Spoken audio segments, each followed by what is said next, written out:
നമസ്കാരം. ഞാൻ അമലക്ഷയ്. സിനിമ പഠിക്കണമെന്നും അതിന്റെ ഭാഗമാകണമെന്നും ആഗ്രഹമുള്ളവരെ ഹെൽപ്പ് ചെയ്യാനായിട്ട് തുടങ്ങിയ യൂട്യൂബ് വീഡിയോ സീരീസിലെ 24ാമത്തെ ക്ലാസ്സാണിത്. അപ്പോൾ ഇന്നത്തെ വീഡിയോയിലൂടെ നമ്മൾ പഠിക്കാനായിട്ട് പോകുന്നത് ഒരു സിനിമ ഇറങ്ങി ഹിറ്റായതിന് ശേഷം ആ ഒരു സിനിമയുടെ കഥയ്ക്കും തിരക്കഥയ്ക്കും പൂർണ്ണ അവകാശം അതിന്റെ തിരക്കഥാകൃത്തിനാണോ അതോ ആ ഒരു പടം ചെയ്ത പ്രൊഡ്യൂസറിനാണോ എന്നാണ്.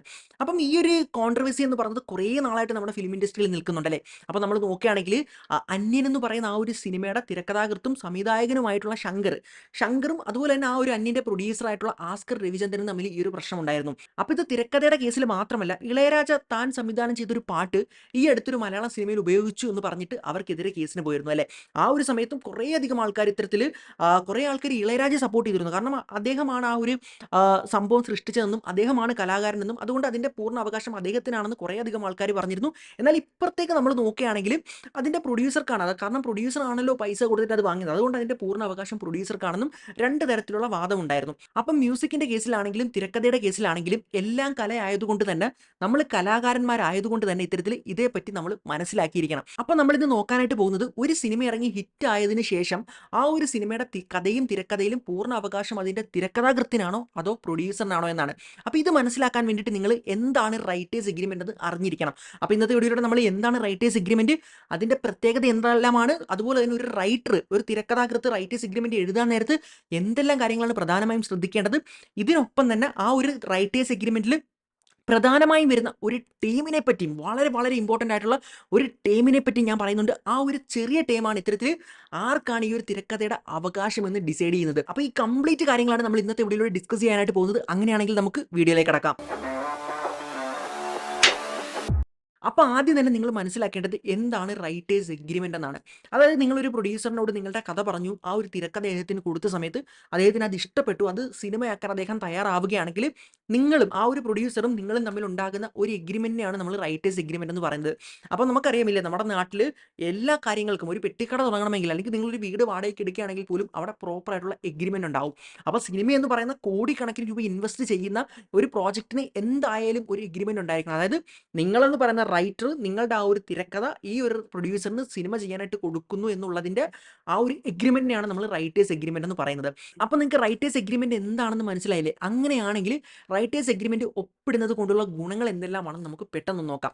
അതായത് റൈറ്റേഴ്സ് എഗ്രിമെന്റ് വെക്കുകയാണെങ്കിൽ ഈ രണ്ട് പാർട്ടിക്കും, അതായത് ഒരു റൈറ്റർക്കും പ്രൊഡ്യൂസർക്കും, ഇവർക്ക് തമ്മിൽ വ്യക്തമായ ക്ലാരിറ്റി എല്ലാ കാര്യങ്ങൾക്കും ലഭിക്കുന്നതാണ്.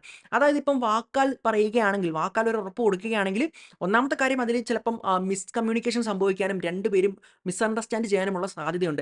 എന്നാൽ വ്യക്തമായിട്ടുള്ള ആ ഒരു ടേംസ് ഒരു എഗ്രിമെന്റിൽ എഴുതി ഒപ്പിടുകയാണെങ്കിൽ രണ്ടുപേർക്കും വ്യക്തമായിട്ടുള്ള ക്ലാരിറ്റി ലഭിക്കുന്നതാണ്. അതുപോലെ തന്നെ നമ്മൾ നോക്കുകയാണെങ്കിൽ ഇന്നത്തെ കാലത്ത് വാക്കാൽ പറയുന്ന പല കാര്യങ്ങളും മാറ്റാൻ പറ്റുന്നതാണ്. എന്നാൽ ഒരു ഉറപ്പിന് വേണ്ടിയിട്ട്, തെളിവിന് വേണ്ടി ഈ ഒരു റൈറ്റേഴ്സ് എഗ്രിമെന്റ് എന്തായാലും പ്രൊഡ്യൂസർ നിങ്ങളുടെ കയ്യിൽ നിന്ന് ഒപ്പിട്ട് വാങ്ങുന്നതായിരിക്കും. അപ്പോൾ നിങ്ങൾക്ക് റൈറ്റേഴ്സ് എഗ്രിമെന്റ് എന്താണെന്ന് മനസ്സിലായില്ലേ? അങ്ങനെയാണെങ്കിൽ ഒരു തിരക്കഥാകൃത്ത് ഒരു റൈറ്റേഴ്സ് എഗ്രിമെന്റിൽ ഒപ്പുവെക്കാൻ പോകുന്നതിന് മുമ്പായിട്ട് പ്രധാനമായും ശ്രദ്ധിക്കേണ്ട കാര്യങ്ങൾ എന്തെല്ലാമാണെന്ന് നമുക്ക് നോക്കാം. അപ്പോൾ ഈ പോയിന്റുകളെല്ലാം തന്നെ ഞാൻ ഇത്തരത്തിൽ ആദ്യം വളരെ പ്രാധാന്യം കുറഞ്ഞ പോയിന്റിൽ നിന്ന് ഏറ്റവും ഇമ്പോർട്ടൻ്റ് ആയിട്ടുള്ള പോയിന്റിലേക്കാണ് പോകാൻ പോകുന്നത്. അപ്പോൾ നിങ്ങൾ വീഡിയോ അവസാനം വരെ കാണുകയാണെങ്കിൽ ആ അവസാനത്തെ പോയിന്റ് എന്ന് പറയുന്നത് വളരെ വളരെ ഇമ്പോർട്ടൻ്റ് ആയിട്ടുള്ള പോയിന്റ് ആണ്. ഒന്നാമത്തെ കാര്യമാണ് പ്രൊജക്ട് ഡിസ്ക്രിപ്ഷൻ. അതായത് നിങ്ങൾ ഏത് തിരക്കഥയ്ക്ക് വേണ്ടിയിട്ടാണോ ഈ ഒരു എഗ്രിമെന്റിലേക്ക് കടക്കാനായിട്ട് പോകുന്നത് ആ ഒരു സിനിമയെ പറ്റിയുള്ള അതിൻ്റെ ഒരു ബ്രീഫ് ഡിസ്ക്രിപ്ഷൻ, അതായത് ഒരു ചെറിയ സിനോപ്സിസോ അല്ലെങ്കിൽ അതിൻ്റെ ജോണർ എന്താണെന്നോ തുടങ്ങിയ ഡീറ്റെയിൽസ് ആ ഒരു എഗ്രിമെന്റിൽ ഉണ്ടായിരിക്കണം. അതുപോലെ തന്നെ ഇപ്പോൾ നിങ്ങൾ ആ ഒരു തിരക്കഥ ഓൾറെഡി കോപ്പിറൈറ്റ് ചെയ്തിട്ടുണ്ടെങ്കിൽ ആ ഒരു കോപ്പിറൈറ്റിന്റെ സർട്ടിഫിക്കറ്റ് നമ്പറും അതിൽ ഉൾപ്പെടുത്താനായിട്ട് പറ്റുന്നതാണ്.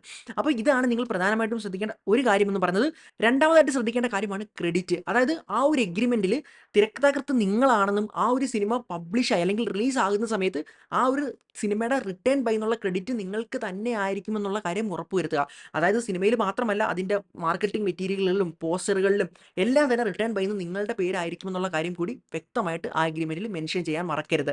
ഇനി മൂന്നാമത്തെ കാര്യത്തിലേക്ക് നോക്കുകയാണെങ്കിൽ ഡെഡ് ലൈൻ. അതായത് നിങ്ങളൊരു റൈറ്റർ ആണെങ്കിൽ നിങ്ങൾ ഒരുപക്ഷെ തിരക്കഥ കംപ്ലീറ്റ് ചെയ്തതിന് മുമ്പായിരിക്കും ഈ ഒരു എഗ്രിമെന്റിലേക്ക് വരിക അല്ലേ.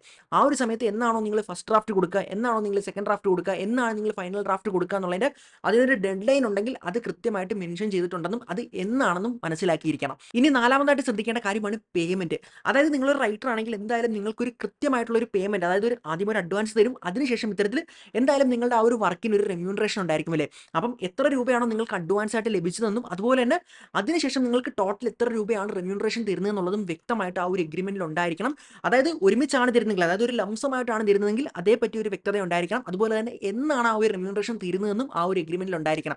ഇനി അങ്ങനെയല്ല ഇത്തരത്തിൽ പല പല ഇൻസ്റ്റാൾമെന്റ്സ് ആയിട്ടാണ് തരുന്നതെങ്കിൽ, അതായത് ഇപ്പം പടം ഇറങ്ങി കഴിഞ്ഞതിന് ശേഷമാണോ അല്ലെങ്കിൽ പടം ഷൂട്ടിംഗ് നടക്കുന്ന സമയത്ത് തന്നെ പല പല ഇൻസ്റ്റാൾമെന്റ് ആയിട്ടാണോ തരുന്നതെങ്കിൽ അത് എന്നെല്ലാമാണ് തരുന്നതെന്ന് അല്ലെങ്കിൽ ഏതെല്ലാം ഇന്റർവെല്ലാണ് തരുന്നതെന്നുള്ളതും ആ ഒരു എഗ്രിമെന്റിൽ വ്യക്തമായിട്ട് ഉണ്ടായിരിക്കണം. അടുത്ത വളരെ വളരെ വളരെ ഇമ്പോർട്ടന്റ് ആയിട്ടുള്ള ഒരു പോയിന്റ് ആണ് റൈറ്റ്സ് എന്ന് പറയുന്നത്.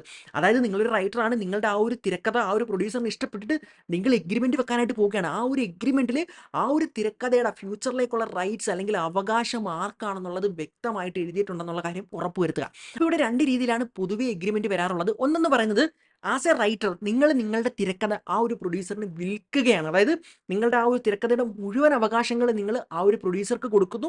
ആ ഒരു സമയത്ത് ആ ഒരു പ്രൊഡ്യൂസർ നിങ്ങൾക്ക് പൈസ തരുന്നു. ഇനി രണ്ടാമത്തെ ഒരു കേസ് പറയുകയാണെങ്കിൽ നിങ്ങളുടെ ആ ഒരു തിരക്കഥ അത് നിങ്ങളുടെ കയ്യിൽ തന്നെയാണ്. അതായത് നിങ്ങൾ ആ ഒരു തിരക്കഥ ആ ഒരു പ്രൊഡ്യൂസറിന് സിനിമ ചെയ്യാൻ വേണ്ടി മാത്രമുള്ള അവകാശം പ്രൊഡ്യൂസറിന് കൊടുക്കുന്നു. അദ്ദേഹം അത് സിനിമ ചെയ്യുന്നു, അതിൽ നിന്ന് കിട്ടുന്ന ലാഭം അദ്ദേഹം എടുക്കുന്നു.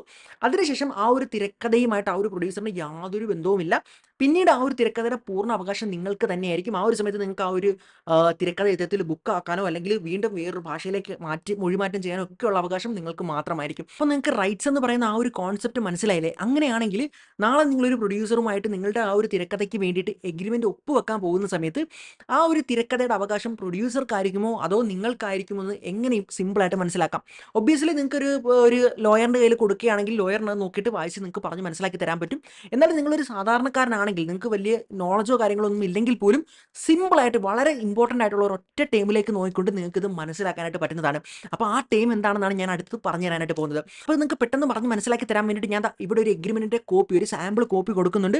അപ്പോൾ ഈ ഒരു കോപ്പിയിലേക്ക് നിങ്ങൾ നോക്കുകയാണെങ്കിൽ നിങ്ങൾക്ക് ഇവിടെ കാണാനായിട്ട് പറ്റുന്നുണ്ട് വർക്ക് ഫോർ ഹയർ എന്ന് ഇവിടെ എഴുതിയിട്ടുണ്ട് അല്ലേ? അപ്പോൾ ഈ ഒരു ഒറ്റ ടേമിലേക്ക് നിങ്ങൾ മാത്രം നോക്കിയാൽ മതി. അതായത് വർക്ക് ഫോർ ഹയർ എന്നാണ് നിങ്ങളുടെ എഗ്രിമെന്റിൽ ഉള്ളതെങ്കിൽ അതിനർത്ഥം എന്ന് പറയുന്ന ഇത്തരത്തിൽ നിങ്ങൾ ആ ഒരു തിരക്കഥ എഴുതി കൊടുത്തു കഴിഞ്ഞാൽ പിന്നീട് ആ ഒരു തിരക്കഥയിൽ നിങ്ങൾക്ക് യാതൊരു അവകാശവും ഉണ്ടായിരിക്കുകയല്ല. അതിന്റെ കംപ്ലീറ്റ് അതോറിറ്റി എന്ന് പറയുന്ന ഇത്തരത്തിൽ ആ ഒരു പ്രൊഡ്യൂസർ മാത്രമായിരിക്കും. അപ്പോൾ ഇത് വർക്ക് ഫോർ ഹയറിന് ഒരു എക്സാമ്പിൾ പറയാനാണെങ്കിൽ നിങ്ങളുടെ വീട്ടിൽ നിങ്ങൾ ഒരു ശില്പം, ഒരു ശില്പിയെ കൊണ്ടുവന്നിട്ട് നിങ്ങളൊരു സ്റ്റാച്ചു പണിയിച്ചു എന്ന് വിചാരിക്കുക. അപ്പോൾ ആ ഒരു സ്റ്റാച്ചു പണിയുന്ന സമയത്ത് അത് വൃത്തിയായിട്ട് പണിഞ്ഞ് നിങ്ങളുടെ വീട്ടിൽ തന്നു കഴിഞ്ഞാൽ പിന്നീട് ആ ഒരു ശില്പിക്ക് അതിൽ യാതൊരു അവകാശവും ഉണ്ടാവുകയില്ലല്ലേ? ആരെങ്കിലും ചോദിക്കുകയാണെങ്കിൽ നിങ്ങൾ പറയും ഇത്തരത്തിൽ ഇന്ന ശില്പിയാണ് അത് ചെയ്തതെന്ന് നിങ്ങൾ പറയും. എന്നാൽ ആ ഒരു പണി കഴിഞ്ഞതിന് ശേഷം അയാൾക്ക് പൈസ കൊടുത്ത് കഴിഞ്ഞതിന് ശേഷം പിന്നീട് അയാൾക്ക് അതിൽ യാതൊരു അവകാശവും ഉണ്ടായിരിക്കില്ല. നിങ്ങളായിരിക്കും അത് നിങ്ങളുടെ വീട്ടിൽ വെക്കുക അല്ലേ? അപ്പോൾ നിങ്ങൾക്ക് ഇഷ്ടമുള്ള കണക്ക് നിങ്ങൾ പെയിന്റ് അടിച്ച് അതിനെ മാറ്റും, അല്ലെങ്കിൽ നിങ്ങൾ അത് ആർക്കെങ്കിലും വെറുതെ കൊടുക്കും. നിങ്ങൾക്ക് ഇഷ്ടമുള്ള എന്ത് നിങ്ങൾക്കത് ചെയ്യാനായിട്ട് പറ്റും. അപ്പോൾ അതിനെയാണ് വർക്ക് ഫോർ ഹയർ എന്ന് പറയുന്നത്. അപ്പോൾ വർക്ക് ഫോർ ഹയർ എന്നാണ് എഗ്രിമെന്റിൽ ഉള്ളതെങ്കിൽ തീർച്ചയായിട്ടും നിങ്ങൾക്ക് ആ ഒരു വർക്ക് കഴിഞ്ഞതിന് ശേഷം ഇത്തരത്തിൽ അതിൽ യാതൊരു അവകാശവും ഉണ്ടായിരിക്കുന്നതല്ല. ആ ഒരു പ്രൊഡ്യൂസറിന് വേണമെങ്കിൽ അത് റീമേക്ക് ചെയ്യാനോ അല്ലെങ്കിൽ മറ്റാർക്കെങ്കിലും വിൽക്കാനോ എല്ലാത്തിനുമുള്ള അവകാശം ഉണ്ടായിരിക്കും. എന്നാൽ നേരെ മറിച്ച് നിങ്ങളുടെ ആ ഒരു എഗ്രിമെന്റിൽ ഇത്തരത്തിൽ വർക്ക് ഫോർ പ്രോഫിറ്റ് എന്നാണ് എഴുതിയിട്ടുള്ളതെങ്കിൽ അതിനർത്ഥം എന്ന് പറയുന്ന ഇത്തരത്തിൽ ആ ഒരു സ്ക്രിപ്റ്റ് നിങ്ങൾ ഇത്തരത്തിൽ ആ ഒരു പ്രൊഡ്യൂസറിന് കൊടുക്കുകയാണ്, അതായത് പ്രോഫിറ്റിന് വേണ്ടിയിട്ട് കൊടുക്കുകയാണ്. ആ ഒരു സമയത്ത് ഇത്തരത്തിൽ നിങ്ങൾക്ക് ആ ഒരു തിരക്കഥയുടെ പൂർണ്ണ അവകാശം നിങ്ങളുടെ കയ്യിൽ തന്നെ ഉണ്ടായിരിക്കും. നാളെ നിങ്ങൾക്ക് റീമേക്ക് ചെയ്യണമെങ്കിൽ പോലും അതിന്റെ പൂർണ്ണ അധികാരം നിങ്ങൾക്കായിരിക്കും. നാളെ നിങ്ങൾക്ക് ബുക്കാക്കാൻ പറ്റുന്നതാണ്. അതുപോലെ തന്നെ അതിൽ നിന്ന് കിട്ടുന്ന റോയൽറ്റി ഇൻകവും നിങ്ങൾക്ക് തന്നെ കിട്ടുന്നതായിരിക്കും. അപ്പോൾ ഇത് മനസ്സിലാക്കിയിട്ട്, അതായത് ആ ഒരു സമയത്ത് ഇത്തരത്തിൽ ആ ഒരു പ്രൊഡ്യൂസറിന് യാതൊരു അധികാരവും ഉണ്ടായിരിക്കില്ല. അപ്പോൾ ഇതിൻ്റെ ഒരു വ്യത്യാസം എന്താണെന്ന് വെക്കുകയാണെങ്കിൽ നിങ്ങൾ വർക്ക് ഫോർ ഹയറിനാണ് നിങ്ങളുടെ തിരക്കഥ കൊടുക്കുന്നതെങ്കിൽ ആ ഒരു സമയത്ത് നിങ്ങൾക്ക് അതിൽ അവകാശം ഇല്ലാത്തത് കൊണ്ട് തന്നെ നിങ്ങൾക്ക് കൂടുതൽ പൈസ ഇത്തരത്തിൽ പ്രൊഡ്യൂസറിൻ്റെ കയ്യിൽ നിന്ന് വാങ്ങാനായിട്ട് പറ്റുന്നതാണ്, അതായത് ആവശ്യപ്പെടാൻ പറ്റുന്നതാണ്. അപ്പോൾ വർക്ക് ഫോർ ഹയർ ആണെങ്കിലും പടം ഇറങ്ങുന്ന സമയത്ത് നിങ്ങളുടെ പേരിൽ തന്നെ ആയിരിക്കും അത് വരിക, അതായത് അതിൻ്റെ ക്രെഡിറ്റ് എല്ലാം നിങ്ങൾക്ക് തന്നെ കിട്ടുന്നതായിരിക്കും. എന്നാൽ ഭാവിയിൽ നിങ്ങൾക്ക് അതിൽ യാതൊരു അവകാശമോ ഉണ്ടായിരിക്കുന്നതല്ല. ആ ഭാവിയിൽ അതിൽ നിന്ന് വരുന്ന റവന്യൂവും അല്ലെങ്കിൽ റോയൽറ്റി ഇൻകം എല്ലാം തന്നെ ഇത്തരത്തിൽ പ്രൊഡ്യൂസറിന് കിട്ടുന്നതാണ്. എന്നാൽ വർക്ക് ഫോർ പ്രോഫിറ്റ് ആണ് നിങ്ങൾ എടുക്കുന്നതെങ്കിൽ നിങ്ങൾക്ക് അവിടെ ചിലപ്പം റെമ്യൂണറേഷൻ കുറവായിരിക്കും. കാരണം നിങ്ങൾ ആ ഒരു തിരക്കഥയുടെ പൂർണ്ണമായിട്ടും വിൽക്കുന്നില്ലല്ലേ? ആ ഒരു തൽക്കാലത്തേക്ക് ആ ഒരു സിനിമ ഉപയോഗിക്കാനുള്ള അവകാശം മാത്രമാണ് ആ ഒരു പ്രൊഡ്യൂസറിന് കൊടുക്കുന്നത്. അതുകൊണ്ട് തന്നെ അവിടെ റെമ്യൂണറേഷൻ കുറവായിരിക്കും. എന്നിരുന്നാൽ പോലും നിങ്ങൾക്ക് അതിൽ നിന്നൊരു പ്രോഫിറ്റ് ഷെയർ, അതായത് ആ ഒരു പടം ഇറങ്ങുമ്പോൾ ആ ഒരു പടം ഓടി കിട്ടുന്നതിൽ നിന്നുള്ളൊരു റവന്യൂ, ഒരു പ്രോഫിറ്റ് ഷെയർ നിങ്ങൾക്ക് കിട്ടുന്നതാണ്. അതുപോലെ തന്നെ നോക്കുകയാണെങ്കിൽ നാളെ നിങ്ങൾക്ക് റോയൽറ്റി ഇൻകം, അതായത് മറ്റൊരു ഭാഷയിലേക്ക് ആ ഒരു പടം റിലീസായിട്ട് അവിടെ ഇത്തരത്തിൽ ഓടുകയാണെങ്കിൽ അവിടെ നിന്നുള്ള റവന്യൂവും അല്ലെങ്കിൽ ആ ഒരു ഇൻകവും നിങ്ങൾക്ക് കിട്ടുന്നതാണ്. ഇനി ബുക്ക് ആക്കുകയാണെങ്കിൽ അല്ലെങ്കിൽ അങ്ങനെ മറ്റെന്തെങ്കിലും കോമിക് ആക്കുകയാണെങ്കിലും ഒക്കെ തന്നെ നിങ്ങൾക്ക് ഇത്തരത്തിൽ റവന്യൂ കിട്ടുന്നതാണ്. അപ്പോൾ നിങ്ങളൊരു റൈറ്റർ ആണെങ്കിൽ നാളെ നിങ്ങളൊരു പ്രൊഡ്യൂസറിനെ കണ്ടുകൊണ്ട് നിങ്ങളുടെ ഒരു പ്രൊജക്റ്റ് ഓൺ ആക്കാനായിട്ട് പോവുകയാണെങ്കിൽ എന്തായാലും അദ്ദേഹം നിങ്ങളോട് റൈറ്റേഴ്സ് അഗ്രിമെന്റ് ഒപ്പുവെക്കാനായിട്ട് പറയുന്നതാണ്.